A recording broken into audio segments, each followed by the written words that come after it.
Hello, hello. Alexander Thomas just got top 32 at the North American World Championship qualifiers. Still using Madolches. So, going to do a deck profile real quick. Still rocking that pudding cess. I don't know who saw my featured match. I actually ended up winning with her. She won me so many games. My last Dragon game, day one, just her ability to destroy cards is nuts. 3 Madolche still. I went up to a 3rd Hoot Cake. I decided I needed speed this time, a little bit faster, just because I knew I'd play more spellbooks here than I did at regionals. Still 2 Messengelados. Still 1 Mufuli, always 1 Mufuli, never more. This time I went with main Thunder King over Kaiku. It's decent against dragons, but it's godly against spellbooks. I played 5 spellbooks. I lost that last one in top 32. Thunder King. Yeah, he double Phoenix Wingwind me. It was kind of annoying. But Thunder King, literally you can just win an entire game by summoning Thunder King. The first spellbook I beat claimed I sacked him because I drew it. And then he was like hella mad. Next, I went with the playset of hand traps. 3 Veilers, 3 Maxis. I've got the Hoot Cakes. It fuels Hoot Cake. These are actually why I added the 3rd Hoot Cake, because I knew I'd have them. Dragons, spellbooks. I mean, Veiler's okay against dragons too, but this crushes dragon, this crushes spellbooks, giving me the great game 1 options against both. So it's very accurate to say that you built your deck for both of them. I built my deck 100% to beat spellbooks and dragons. Unfortunately, I had to sacrifice my Evil Swarm matchup for it. It was kind of annoying. So those are the monsters, spells, still just 1 Chateau. It's very important. I still side the other, but maining multiples just doesn't make any sense. Ticket, still 2, card super solid. I'm still going 2 Lance.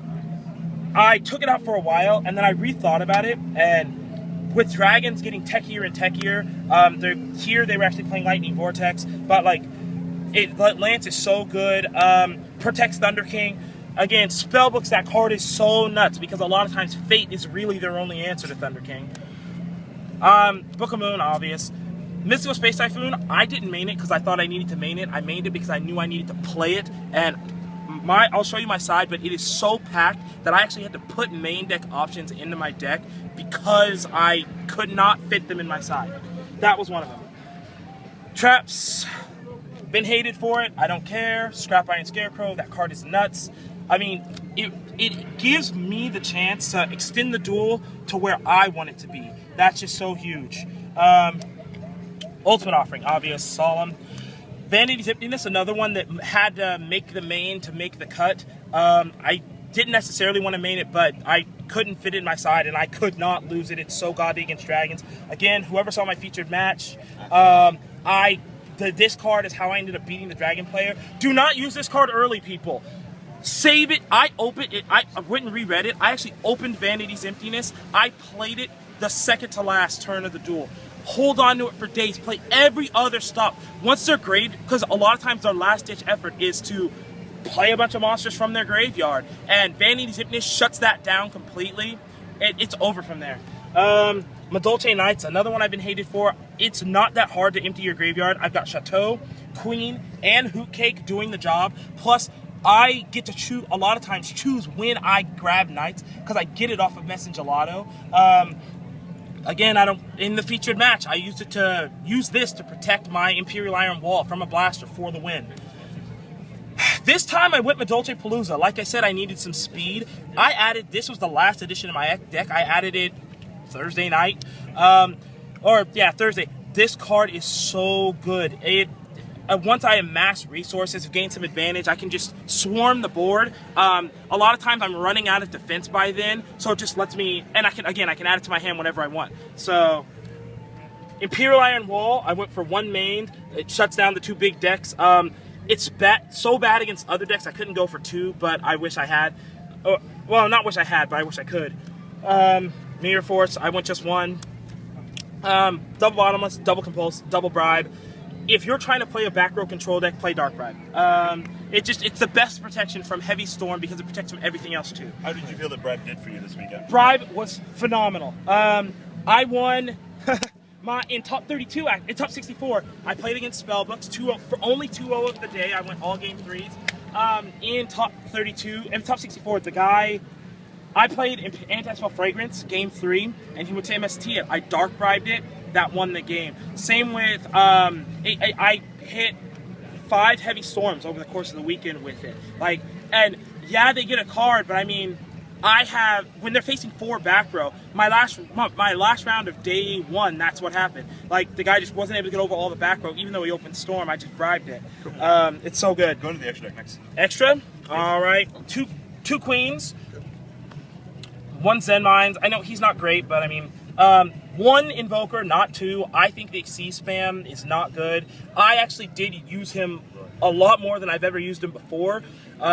In my top 64 match, that's what happened. After I kind of locked him out of the game, he started having to set stuff because of Fragrance, and I was able to use Mew and Hoot to go Invoker and start bouncing the cards he had to set because of Anti-Spell Fragrance, and he couldn't activate them. So Levier didn't go into it, but Soul of Silver Mountain, I actually put this in because of Evil Swarms, not because I could take their monsters out, but because I can lock out that fucking trap card or the quick play. Force them to activate it right there. Like, I wasn't trying to have him sit on Pandemics.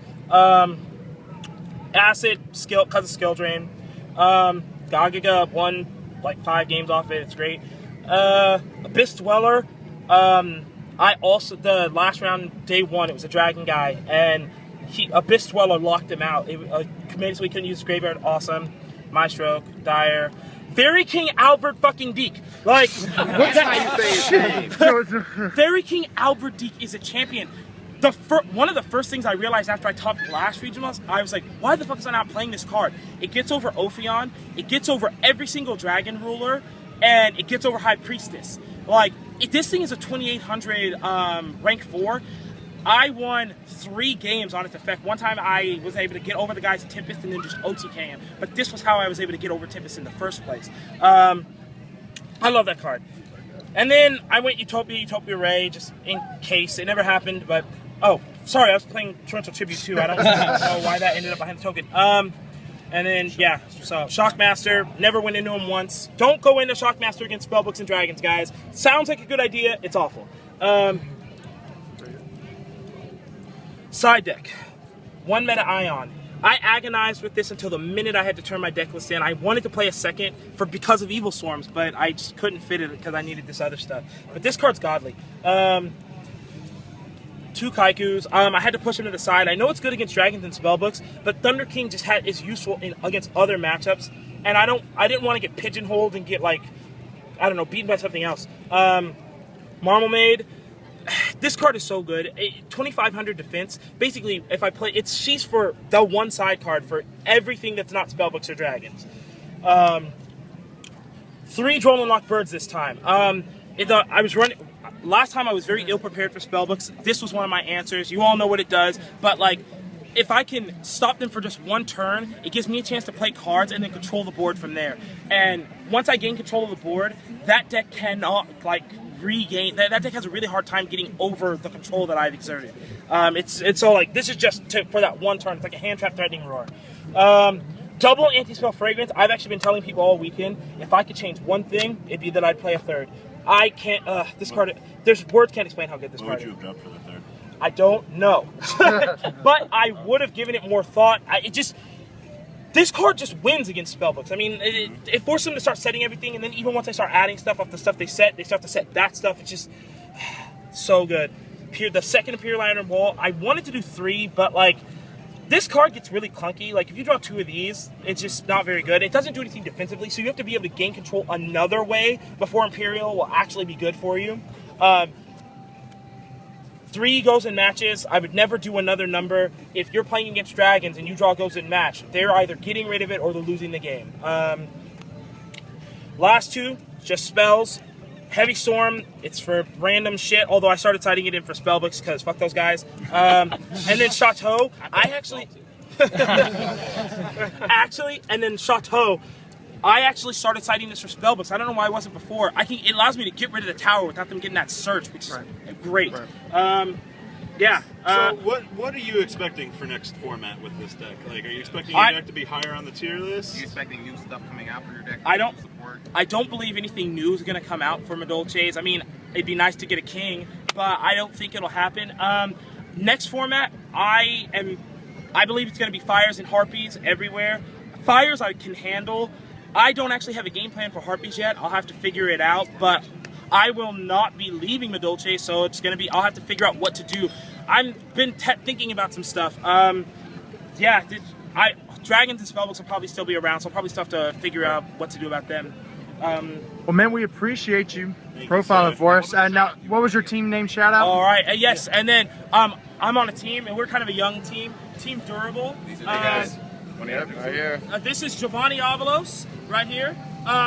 James Kim, Brian Vu, he's blind. No, Rijkaard, he's the guy filming, Paco Cervantes. Yeah, some of our members aren't here. Yeah, we're kind of a young team. I'm probably like the only known player on our team, obviously. Yeah, it was great. Even though I lost in top 32, I have to tell everyone I feel great. I was expecting to go X3, and I was okay with that. I just love playing this deck so much; it was worth it. Shout out the YouTube channel real quick. Oh, the YouTube channel. The YouTube channel is Team Durable. Team Durable. All right. Yep. Appreciate Thank you all. Appreciate you. Nice. No problem.